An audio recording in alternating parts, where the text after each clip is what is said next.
Hello, everybody, and welcome to the show. This is Multifamily Chronicles, episode number 27. Today, I have with me Sydney Weber. Sydney is the customer marketing manager for Knock. And full disclosure, today is her last day at Knock. I know, it's so sad. I love Knock, but I'm really excited for what's next. Sydney, welcome to the show. Thank you for having me. For the very few out there in the audience that don't know who you are or don't know much about you, why don't you walk us through your personal, professional background? How did you get here? How did Sydney get here? It's a very long roundabout story. If you want the whole thing, I will give you a quick rundown of it. So I have been in multifamily for, I think, 7 or 8 years. I used to be an actor and a professional ballroom dancer. And honestly, I was tired of walking people around in circles and getting stepped on. It was a very challenging job. And I really was like, I need a new job. So I was living in an apartment. I walked into the leasing office and I was like, hey, will you guys give me free rent if I work here? And they're like, no, we will give you a small discount. And yes, we do have a job available. You're hired. So I started working as a leasing agent for Riverstone. I don't know if you remember them. They're now Greystar. I was there during the transition. So I was working there and I really was like wondering, like, I'm a very creative person. I needed a creative path. And I was also not super interested in dealing with the day-to-days of being on site because I get very sensitive and I don't like when people yell at me. So not a great career path for me in property management. So I found my way into marketing, sort of.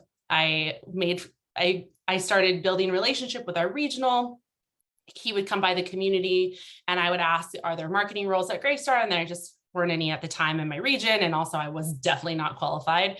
And I kind of went off on my own. I started like freelancing for real estate agents doing their social media and then ran into him while I was temping for Apartment Advantage. He came to a property because there was like some incident there and he ran into me and we started talking and I acted like I had been doing a ton of marketing, which was kind of false. I mean, it was sort of true.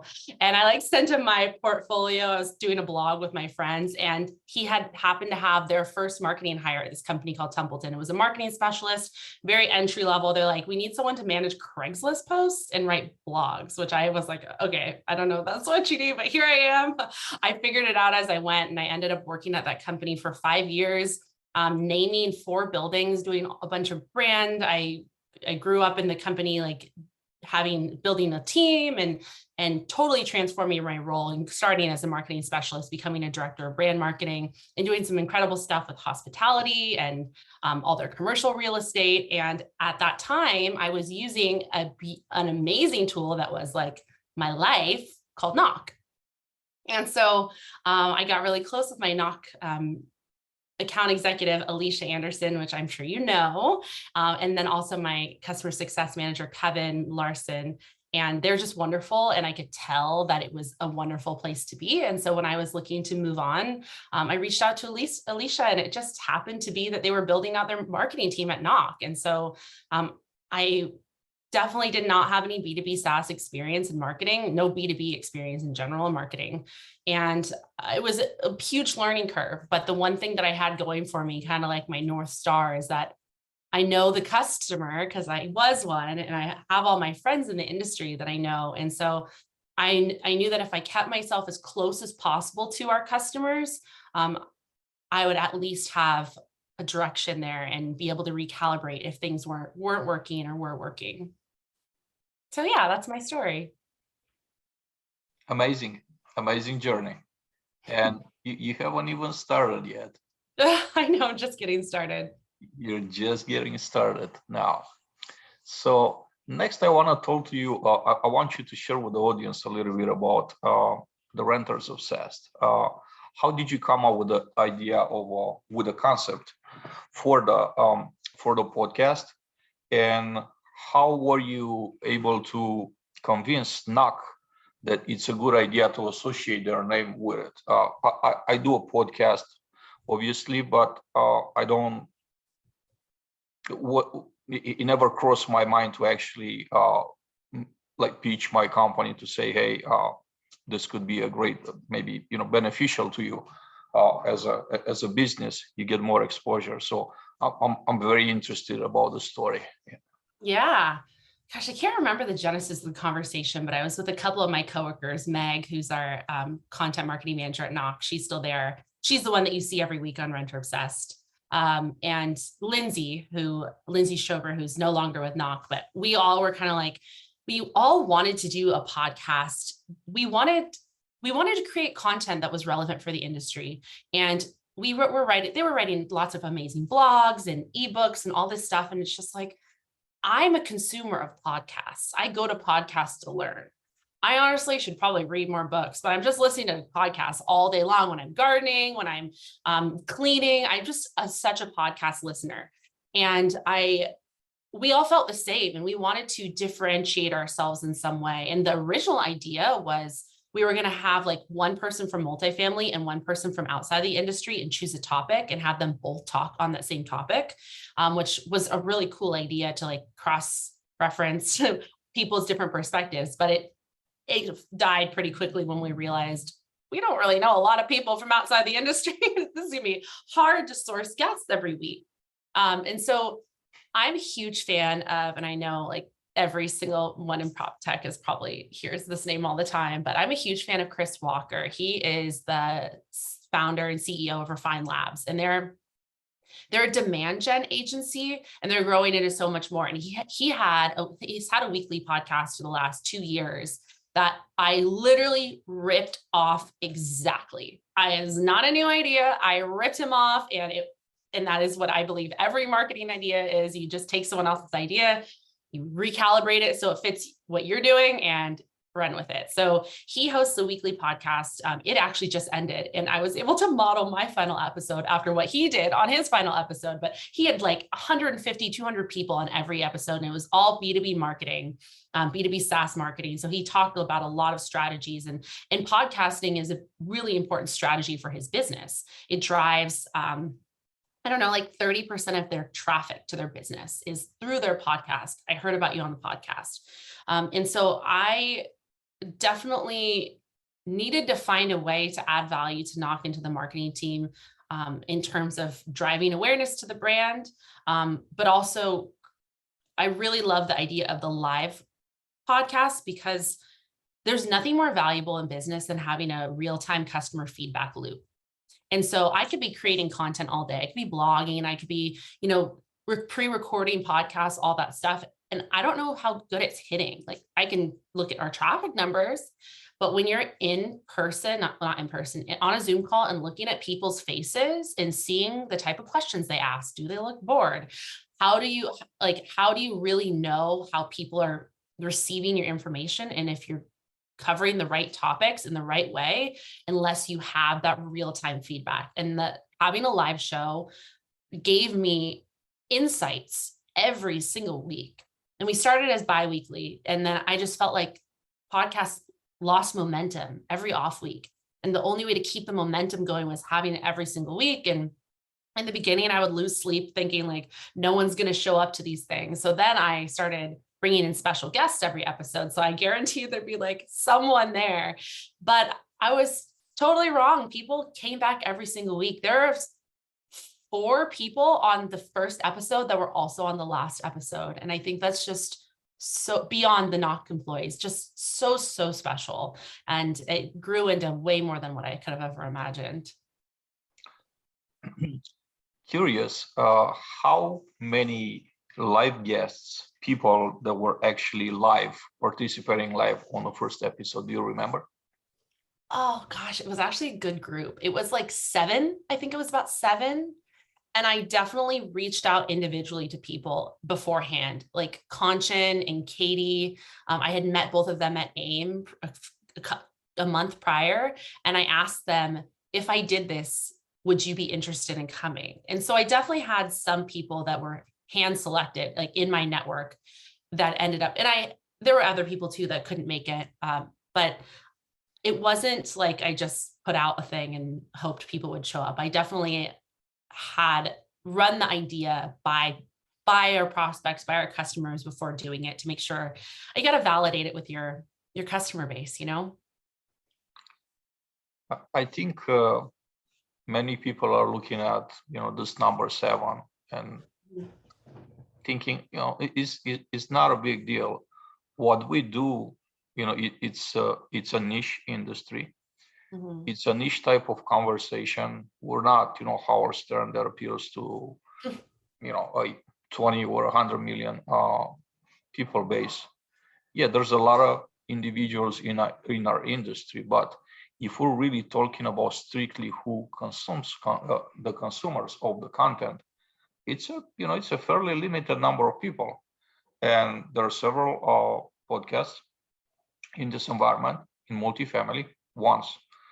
Second challenge is that people have day jobs, so for you to do something live during the week and get 7 people from the get-go, from the first episode, to me it's a big deal, because it's literally just like getting 7 of your friends, if they were locals, to meet you for for drinks in the afternoon, during the day, during the work, or even for lunch. It's a difficult task. So I want for the audience to just kind of put things into perspective. 7 is a great number to start with. So how did the podcast and the format and your ideas evolve from the beginning? You just share with the audience that you thought you're gonna bring a guest from inside the industry, one from outside the industry, and that kind of change along the way. How did it start, and how did it change along the way? Yeah, the very first episode where there was 7, I think it was 7, and then a few Knock people. I was fresh off the stage talking about influencer marketing at AIM. And I had a lot of people reaching out to me asking to meet with me because they wanted to talk more about it. They wanted to test it at their community. They wanted to run their ideas by me. And I was having these conversations. I probably had like 3 or 4 Zoom calls after AIM where people wanted to have conversations about this. And so I took those intent signals from the network that I was trying to reach and thought, okay, well, why don't I just start out by having these conversations, but at scale, making them open to anyone that wants to come, inviting those people that I had previously talked to, say, hey, you wanted to talk about influencer marketing, let's do it. We're going to do it as a group chat. And so I started it not with a whole lot of structure. I kind of wrote some key points that I wanted to cover. And then I had a couple questions that I wanted to ask the audience. In the beginning, it was just Zoom calls. It wasn't webinar format. And we actually had polls that were built in. And so I could ask a question like, how many people have tried influencer marketing? And then the audience could vote. And then I could see who, if there was 2 people that had tried it, I would ask the audience oh, who are those 2 people? Can you tell me your story? And then when we switched to weekly, we turned it to a Zoom webinar because of our HubSpot integration. And I was able to create a mailing list that was automatic. So if you subscribe to Renter Obsessed on Zoom, you could, receive those weekly emails that I sent out, which would tell you who the next guest would be, and then also give you some highlights from the previous week. Unfortunately, when I did that, I was like, oh no, now I can't see anyone's faces. What a mistake. But I didn't want to keep sending out Zoom links. So we ended up promoting every single person to a panelist that would be promoted, but then we couldn't do polls anymore. But it was okay because I started bringing in these guests, and the way that I selected topics was kind of based on what I was interested in and what maybe things that were said in the previous episode, they would inspire future episodes. But also I choose topics based on the people. There's people that I would see out there like you, and a lot of the guests that we've had on the show that I was just really impressed by. I really wanted to learn more about them and what they were doing and really dig deeply into the specific thing that they were super passionate about. And so I would choose the topics a lot of the time based on the individual that I wanted to interview. I know that I was exposed to your podcast for the first time, really. Well, I listened to a couple of episodes before coming on as a guest, but I got addicted to it. I've been part of most of the episodes after I came in as a guest. I think I might have missed maybe a couple, but I always did my best, even if I was to jump on for 15 minutes. I didn't have an entire hour. I wanted to be part of it because I understand the importance of all the topics that are discussed out there, that they were discussed out there, and I'm very passionate about this. For me, it's not just what I do, let's say maintenance management, what I do for a living, but it's a lot more to it. Everything's interconnected, marketing, sales, recruiting.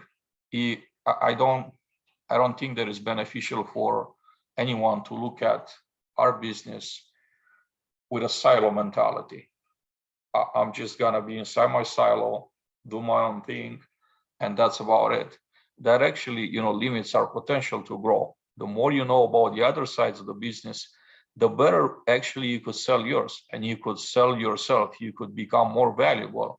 And when you understand the business as a whole, you have you get a different perspective than the one that you would have just by being isolated in your own silo with your own little problems, little issues. So Yeah. this brings me to my to an observation, and my observation is that you really build here a community.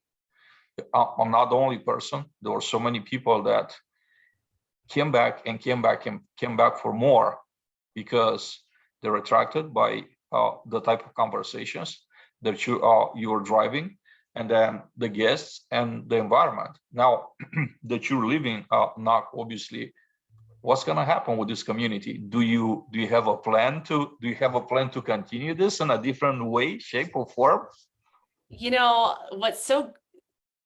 A lot of podcasts have an audience, right? Audience is one to many. And the difference between an audience and a community is many to many. And so all I did was facilitate the conversation, was to start the event. But the community is so much more than me. It is way beyond me. It has a life of its own.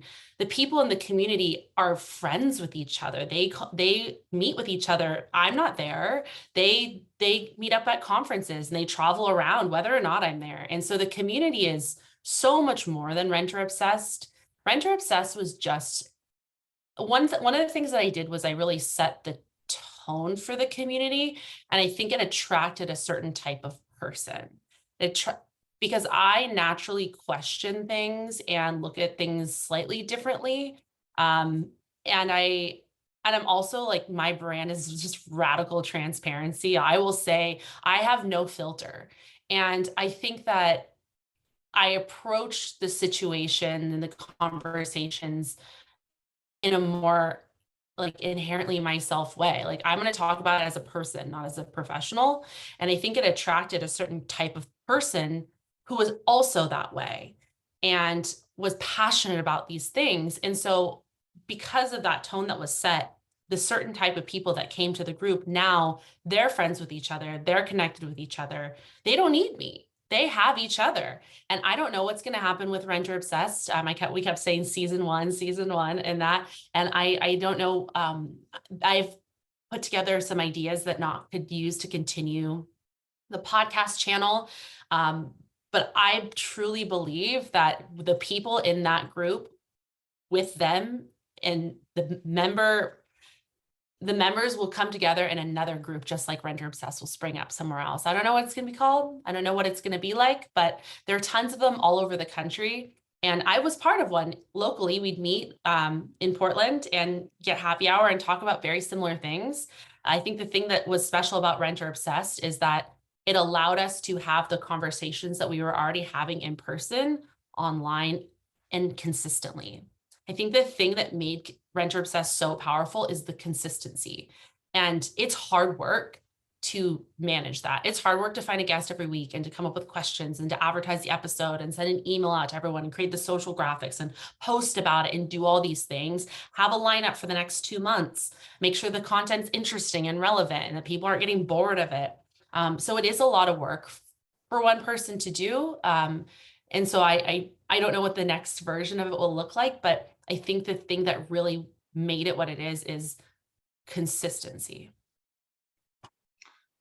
From a from a brand perspective, and I'm thinking about Knock, right?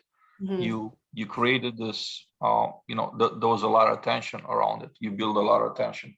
A lot of attention was built around your events, a lot around your podcast episodes. Obviously, the podcast was, associated with your company. How do you see in general, and maybe if you could speak or if you want to share, how beneficial was this, I'll say, collaboration between your podcast and the fact that it has been associated with Knock? How beneficial was this for Knock, the brand?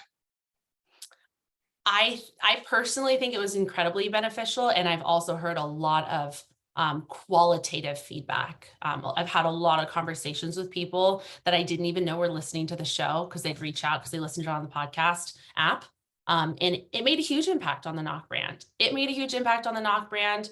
The type of content that I was posting on my personal LinkedIn made an impact on the Knock brand. The podcast was never meant to be a place where you'd like come and then we try to sell you Knock, because then no one would come. Like, they don't want to come listen to an hour sales pitch every week. And I was also very careful in the beginning. I didn't let any other vendors on. I was nervous that they were going to come on and try to sell their product to our members and they were going to not come back. But when I did open the floodgates, and some of our partners, like the Rent Grata guys, they came every single week, Nurture Boss folks, and they just came in and they added value and they made the conversation so much better with their different perspectives. They didn't try to sell anything to anyone. The respect was really wonderful. But as far as the Knock brand, I think from day one, when I first got hired and I was having brand conversations with the marketing team, the goal was always to be a partner in the industry. And a partner doesn't always help you solve problems that their product solves. A partner helps you solve all your problems. No, we really wanted Knock, and Knock is in such an important position. Like, it's a CRM. And so it's not like a tool that you use every once in a while, or a tool that just a marketer uses. It's a tool that touches every single person in the organization every single day. And so it's like the heart and soul of your tech stack. And it touches your customers every single day. It's really important. And so being in this important position, being the connector between all the other technology that you may be using, it kind of felt like a really good position for Knock to be, as in like your consultant, your partner. We're not just going to educate you on Knock, but we're going to educate you on things that are outside of Knock, recruiting, things that you're having problems with, or I loved the episodes where we just interviewed our partners and just let our partners talk about their product, because we want to be a consultant for the industry. And so this podcast was a really good way to do that. There's a lot of content in the world. Like, there is so much freaking content. And there's a lot of things, like if I was to read a blog or if I was going to go to a conference, I have to watch a video. I have to give it my full attention. And the thing that I love so much about a podcast is you can pop your earbuds in and go out in the yard and garden, pull weeds. You could be driving to work. And so it's such a passive way to connect with people. And it's such a passive way to share information, where they're getting the information and maybe they're half listening because they're also working. I mean, I used to listen to podcasts while I was working all the time. They were true crime related, but anyway, sometimes they're work related. But it's just another means of connecting with people. And also, we're such a relationship-based industry. And there's nothing more intimate than having someone's voice in your ear. And so now, like you say, I'm like, people know who I am and stuff. It's so weird to me because I'm just talking with my friends on Zoom, but my voice is in, thousands of people's ears. So it's a different way to build relationships with your customers. It is, and it's a very powerful way. This brings me to my next topic, the next question. You mentioned earlier, influencer marketing. I'm a big proponent, and not proponent, I'm a big believer in the fact that influencer marketing and influencer everything, it's the way to go for any type of company that sells anything. And if you have the company, you're going to sell something. Because that's why you have a company. You're gonna, whether it's a service, a product, an idea, a marketplace, you're selling something. You will always sell something. The importance of having influencers on your team. And you're a wonderful example of what an influencer could do for a company. Increase, take their brand recognition to the next level, bring a lot more attention and recognition in a great way to the brand. So talk to me a little bit about the importance of influencer marketing. I'd like to hear your take on this. Yeah. Well, you couldn't have asked a better person. I'm very intimately acquainted with all different types of influencer marketing. So I moved an influencer into a building when I was marketing in multifamily, and I got to speak about it at AIM. It was a big move. We gave her a free apartment for 9 months in exchange for content. It was wildly successful. And she was what you traditionally think of as an influencer. She's a great photographer. She did fashion stuff. She did home decor. She did sustainable living. And it was predominantly Instagram based, really good YouTube following as well. And that worked really, really well at the time. This is 2019, before TikTok took off, before we were home from COVID. And I believe that influencer marketing has transformed a lot in the last 2 years. The type of content that people are looking for is a lot different. The days of those glossy perfection Instagram photos, I think, are dying. I mean, there's still a place for them in some industries like fashion and home decor and that kind of stuff. But when it comes to like the value exchange and information or software companies, B2B, honestly, even the apartment industry, like people are looking for something different now. They're looking for authenticity. And the problem with just the traditional way of hiring an influencer, paying them $500 for a photo, you're missing a lot of authenticity. You see that little sponsored thing or paid partnership with, or it's like very obvious that like they don't actually use that protein shake. They're just doing this for money. And so what I've seen, and this is probably, it makes a lot more sense for like Knock or a B2B company. But what I've seen a lot more is instead of focusing on these one-off deals with influencers, integrating the idea of influencers or micro influencers into your entire strategy. I posted something about this the other day about how hiring people with a LinkedIn following, an engaged LinkedIn following to your company is an investment in influencer marketing. And it works if the person that you bring in is a subject matter expert in a topic that your customers are interested in that also directly ties to your product.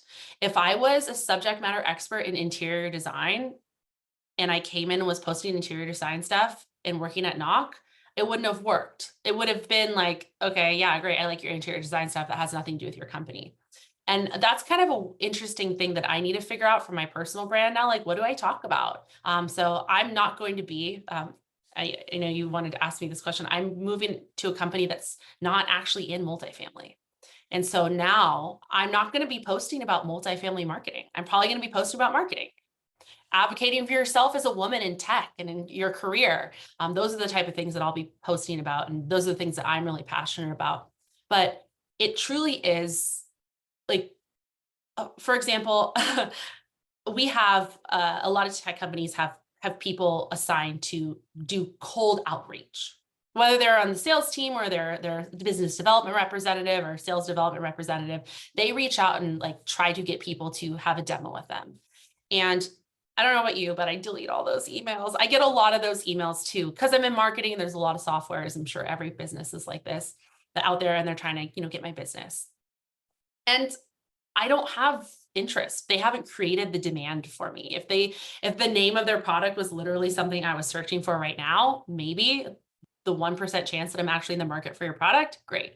But if you have people on LinkedIn who are actively creating content, creating demand for your product, and not talking about your product specifically, talking about the entire market as a whole, and then every once in a while positioning your product to exactly where it fits in that market as a whole, then you're creating demand. You're moving people from like, oh, I don't know about your solution. Also, I don't know that I have this problem that your solution solves.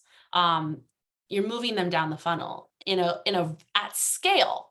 That's so much more scalable than individually emailing 1,000 people. I will ask you a favor. Could you say it louder for the kids in the back out there? It's so funny. One of the things that I was asked to do a while ago from a previous boss that's no longer at Knock, he was like, we really need an employee advocacy program. I was like, hell yeah, we need an employee advocacy program. That's great. It's really great when we talk about, like you talk about recruiting a lot. And like, if you have your employees posting content on social media about your business, that's so beneficial to your business. However, people who don't post or create content already, like the chances of them doing it are low. If they do it, it'll probably be like a couple times and then it'll trickle off. Unless you have someone actively managing it and they're like, oh, they're making me post again and it feels inauthentic. But if you're looking at someone before you hire them and you're like, okay, this person has all the hard skills I need, all the soft skills I need. Oh, and also they create content daily on this important platform where my customers already are. And I'm guessing they're still going to continue to create that content. You need to look at that and you need to pay for that. Yes. I mean, you should be treating your internal subject matter experts or your internal influencers as an investment in marketing. They are an investment in marketing. Yeah.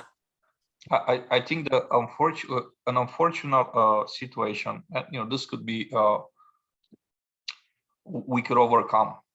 The unfortunate situation in property management in general is that a person like this, a situation like this, is looked at as cost.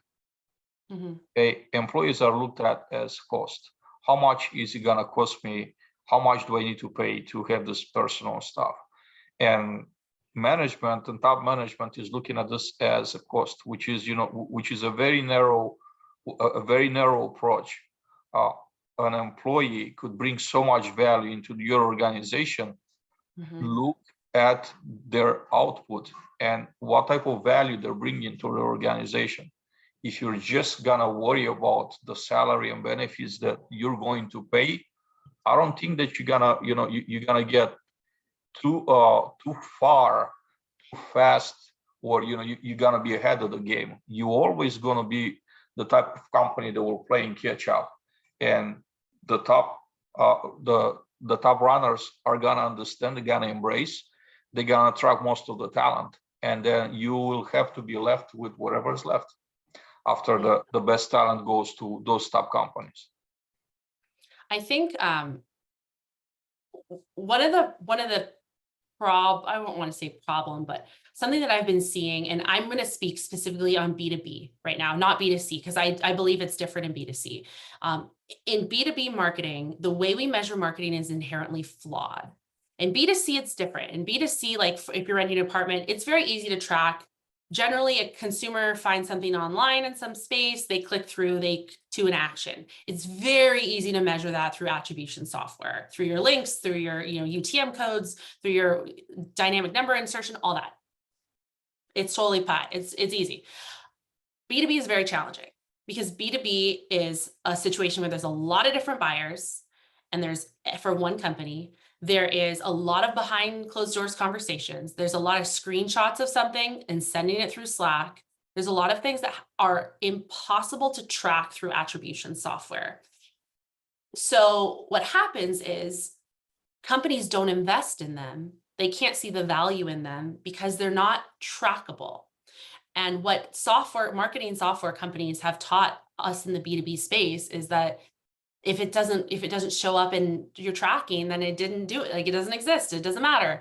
And so we see all these things that we know work as an individual because we know how we buy as a commodity. Like an influencer is a commodity. A brand is a commodity.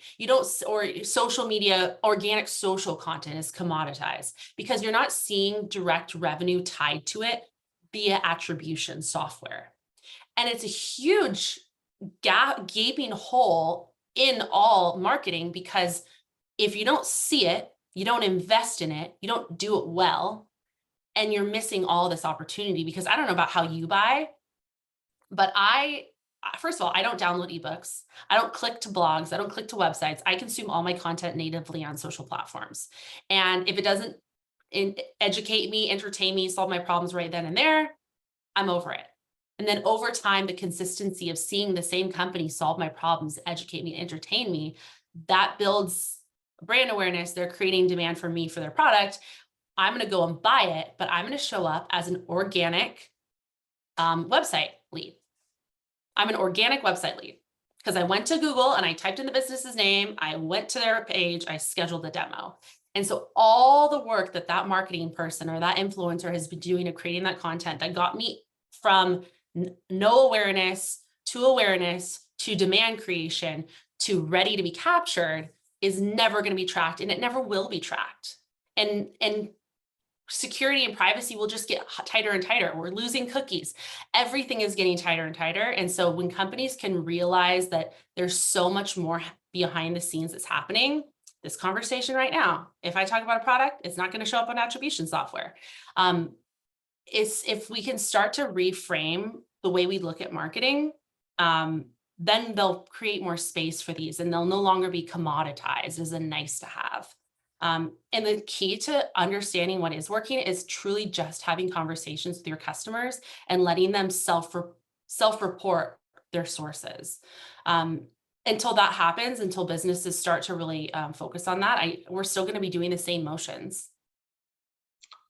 I love this. I'm actually gonna cut this piece and make a special video about influencer marketing, so we could, we could educate the public out there. It's super valuable. Awesome. It's a great piece of advice. So I'm hoping that we could get through some years out there. Well, I don't want to take credit for any of these ideas. I listen to some amazing marketers and regurgitate a lot of the things they say and try them myself, and they totally work. Here's the deal. I had a guest a couple of episodes back, 2-3 episodes. One of the things he said is that we don't have to reinvent everything. All we need to do is to model the masters. And it shouldn't be any shame in that. You admitted about the podcast, about what you just said with influencer marketing. It's just that this conversation needs to become a part of the mainstream conversations that are out there. Like, if we're not talking about it, it's just not gonna become a thing, because it can't just become, someone can't just wake up and say, we're going to do this. They need to hear from someone, and hopefully that someone is you. So we start from here. We started from here, and it becomes a thing to where companies start seeing value in influencer marketing. Yeah, I think someone said that on one of the episodes of Renters Test. I think it might have been Justin Jones from Realtor.com. He said, I can't remember if it was him or not. It was someone, but they were talking about how what's great about these conferences and what's great about the multifamily content is we're hearing the same themes over and over again, and we're telling the people the same things over and over again, but it's coming from different people. And sometimes what one person says will resonate with you, even if it's the exact same thing the other person said, but that didn't resonate with you. And so it's just a matter of how you phrase it. And so even if it's not my unique idea, I'm just regurgitating something else I've heard, maybe the way I explain it works for someone. If it works for one person, that's awesome. Everything starts with the first person. And I keep saying it beats the heck out of zero. No, people. Yeah. One beats the heck out of zero. It's an infinity difference between 0 and 1. Mm-hmm. You could multiply 0 with 1,000,000. It's still 0. Yeah. In order to get from 0 to 1 by multiplying, you gotta use infinity. So that right there, that right there is is the thing that people have to realize. Everything starts with 1. Every business starts with 1 customer. Every influencer starts with 1 follower, 1 contact. This is how businesses are being built. They don't just show up overnight and they're successful. Sydney, I wanted to ask you now. Mm-hmm. Phenomenal career so far. You're going for bigger and better things. What's next for you? What's next in your career? Could you share with the audience right here? So I think I said earlier that I will be leaving the multifamily industry, so sadly, and I'm probably going to be back, honestly, but I want to test my marketing chops in a new industry, because I have a bunch of hypotheses about certain things and certain ways to do marketing that I would really like to try. And I want to try them on a blank slate and a fresh slate. and see if they work. I mean, I could totally fail. I could totally fail and come screaming and crying back to all my multifamily friends, which I will probably just come back as to hang out with. But anyway, I am going to be working at a company, and I'll probably post about it on LinkedIn when I start. But I am their first marketing hire, and they're a subsidiary company of a larger one that everyone in multifamily will recognize. So I'll have a lot of support from their marketing team and from their whole community, but it's a small company that is taking on an incredibly insane, huge project. It's in the moving industry, so multifamily adjacent, but it's an entirely new customer that I know nothing about. I literally have never even hired a moving agency. I have paid my friends in pizza and beer like a total millennial, so I have no idea what I'm doing. All I know is what my beliefs are in marketing, and how I'm going to spend the first 90 days just interviewing as many customers and as many people in the industry as humanly possible and learning all about it. So I'm really excited. I've got to do some incredible things at Knock, and honestly, like, the Knock marketing team has got it. There's so much talent there. So much. And I've been able to do so many cool things there because, like, you asked me, how do I get a company to let me do a podcast? They trusted me and they gave me the freedom to do it. I've had so much autonomy at Knock to do great things. And the only reason why I'm moving on is because I felt like, you know what? I feel like I'm in a good spot, and it was feeling very comfortable. I felt like things were going well. Everyone was great. And I, Adrian, hate being comfortable. Being comfortable makes me uncomfortable. So I have to put myself in situations where I'm totally unqualified, probably. I know nothing about it. I don't know what I'm doing. And I need to fail and fail and fail until I finally figure out what works. And I am about to put myself into a very scary, uncomfortable, wide open pasture situation in a place where I know I have all the support in the world, which is vital for me. But that is truly the reason why I'm leaving everything, which sounds crazy because I feel like I'm leaving it right when it's gotten like super good. And maybe I'm a masochist. That might be the answer. I know that you succeed in everything you do. Thank you. You're a true superstar. I'm one of your biggest fans. I could tell when I see a superstar, and you're definitely one of them. You do amazing things out there. I can't wait to hear and to see you, to see you crushing it over there again.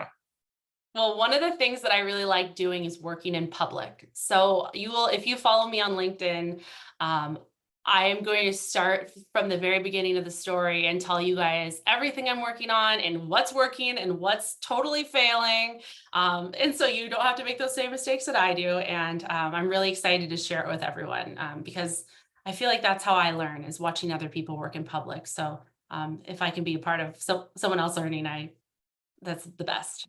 I love it. I can't wait. Definitely following out here. Awesome. I wanted to talk a little bit about a post, something that you posted not too long ago. It was a few days, less than a week ago on LinkedIn, and it really got my attention in a big way. You posted something along the lines of, hey, in order for you to advance in your career, to get up to the top, you don't really have to work 60 plus hours a week. Like, there's other ways, better ways to do this. And you actually explained out there, about a few ways in which you could do this. Would you like to share with the audience? I think that's very, very valuable advice, and I like to get it to the audience right here on video for those that didn't read your post. Yeah, absolutely. I'm a person that has in my lifetime worked more hours than I wanted to. And I came to a realization a little while ago where I was just like, I need to be more gentle with myself. I'm a creative person, and nothing kills creativity more than exhaustion. I don't want to burn out. I don't ever want to burn out. I want to be excited and happy because life is too short. And like, why am I even working? I could just like live in a motorhome and travel the world and like sell crafts. I don't know. There's so many things you could be doing. And so it's important that what you're doing, what you love, at least as close to it as possible. And there's this like old timey tradition, like thing in, American culture where it's like the grind and we celebrate the grind. And I remember like one of my bosses was always the first one there and the last one to go. And like you felt bad if you left after 8 hours of work. And I just don't think that is, especially with remote work, I believe that people don't care. They care about themselves. They care about themselves. And I'm not saying this in a negative way. Like people are inherently self-centered. We're thinking about ourselves. We're thinking about what we're working on. How is this affecting me? And so they remember how you help them or how you make them feel or how you make them look or what problems you solve for them. And by you grinding more hours doesn't make your boss or your company feel any sort of way. They want results. And so one thing that's been really helpful for me in my career, and honestly, it's probably a lot easier for me in marketing, there's a lot of visibility in marketing. What you do is blasted to the entire internet. But I always found myself working on projects that had high visibility, that I had a strong belief would make major impact on goals and revenue. And so like Renter Obsessed, for example, high visibility. Other projects that I did, I had this project called Knocking Down Housing Barriers at Knock, which is not directly, it doesn't have anything to do with Knock's revenue, but it was very visible. It was like it was our first like nonprofit partnership. It was this really big thing. We fundraised at our all hands. And if you start to work on things that have high visibility like that are making an impact, you get noticed. And when people start noticing you, they start watching you, you get opportunities that you wouldn't normally get. And so that could look like a leasing agent raising their hand to do a volunteer day at a lease up or to go to a special training. It could look like a whole bunch of different things. And I had a conversation a long time ago with Sarah Graham from Beacon. I was asking her, I was like, well, how do you get to be in marketing when you're a leasing agent? She's like, raise your hand for projects. And so getting yourself in front of the right people and making connections with the right people, I hate to say it, but we're all human beings. Like we want to work with our friends. We want to work with people we like, what we know, that we trust. And it may not always be the best way to go about doing things, but we can't help it. That's how we function. And so if my advice to anyone who's looking to grow, has a career, find people that have the career you want. People that are doing the job you want at the companies you want to work for, make friends with them. Make friends with them, get to know them, comment on their stuff, pay attention to what they're doing, ask them questions, see if they'll get coffee with you, see if they'll take a Zoom date with you, because that will put you in positions to be in interviews, or maybe they're moving on, or maybe they had a role come at their company. Make friends with the people that you want to be. And I just did an interview with Paul Bergeron. I think I had a very similar conversation with someone else too, about like, if you're on the multifamily side and you're trying to transition to the vendor side, my best advice is not make friends, but like develop really strong partnerships with your vendors, those people, and ask them to connect you. Like I was in marketing. When you're in marketing and property management, normally you just have access to people in sales, your sales reps, your customer success managers. Rarely do you have access to like the little marketing team that they have. They're like doing big projects at scale. I asked, can I meet with your marketing team? I want to talk to them. I went to an event and I saw someone speak, and then afterwards I got her information and we had a Zoom call and I just learned from her. And so there's so much opportunity to just network, but network with the people that you want to be. That's how I got where I am. That's amazing. This has to be another individual piece of content that has to go out there, not just in a written format like you did on LinkedIn, but in a video format. I'll definitely make a point to cut this piece and make it a separate video. From one last thing I do want to talk about, because I think it's really important, is we all know that women and people of color are not paid equally in anywhere in the world. Probably a few countries that are like super progressive. And one of the biggest problems is there's not a lot of transparency in pay. And so people don't know what they're worth, and they don't know, and it's really hard to advocate for yourself when you don't have an understanding of what's happening in the market. And so if I could say like anything to this like group of young professionals that are coming up in their career, ask people, like, get to know people, figure out how much money they're making for the same roles as you, or the roles that you want to have, and then have a really good understanding of what your market value is. And so you can go in and you can advocate for yourself, and you can make sure that you're getting paid what you're worth based on the services that you provide to a company and the size of that company. That is something that has transformed my career, and not only going in and asking for that money, but having a very detailed, like, here's all the things that I do. Here's what it costs to hire this for an agency. Here's how much money you're saving by having this internally, or here's the 2 roles that I've been doing because you never backfilled this one. And now this is what my new title should be. Like, really, no one will ever give you anything in life. You have to fight for everything. And that is another really important part. I don't know if I put it on that post, but that's a major reason why I've gotten to where I have, because I'm annoying too. I fight for it and I'm annoying about it. It's amazing that you just said that. I had a conversation, some direct messages with one of my connections on LinkedIn, and this gentleman was very excited about getting a job offer that was above what he expected. And my response to him was, okay, what you are actually getting is within what the market pays, but it's not top pay. I said, I want you to understand, I congratulate you, that is above your expectation, but there's more room. Just because I'm so deep into, pay and everything, like I have a lot of information of that nature. So I wanted to help him. And I said, here's my suggestion to you. You get the job, do the best that you can, but make sure that you interview with other companies at least twice a year to understand what the market pays and what's out there, not just the pay, what type of work environment, what other things are out there, so you're not missing out. That was my piece of advice to him. Make sure that you interview. And also you kind of sharpen your interviewing skills too. That's important.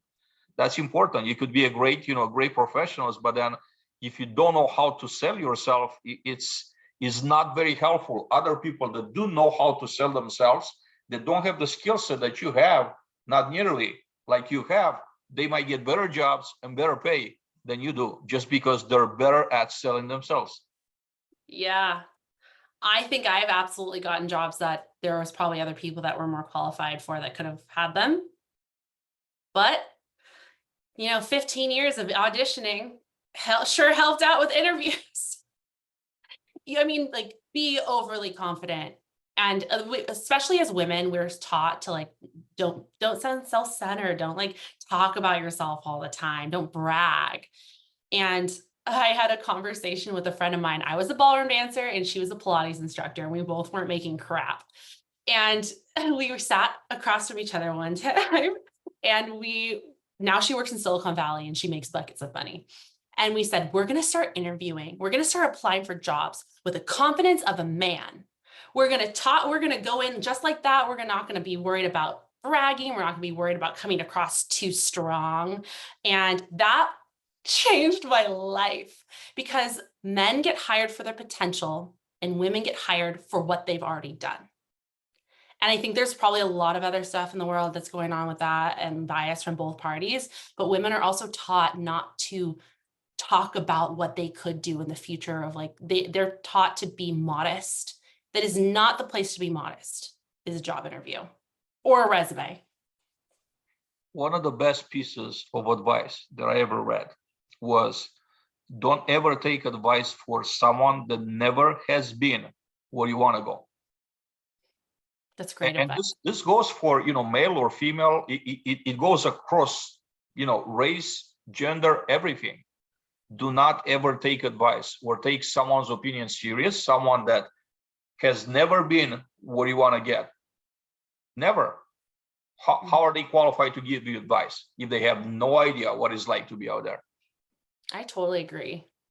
Everyone can only ever speak from their own personal experiences, and my experiences are different than a lot of other people's experiences. And I certainly I'm not super far in my career. I feel like I'm just getting started too. And so you're absolutely right. Look to the people that you admire, that you want their job, and listen to them. That's great advice. Yeah.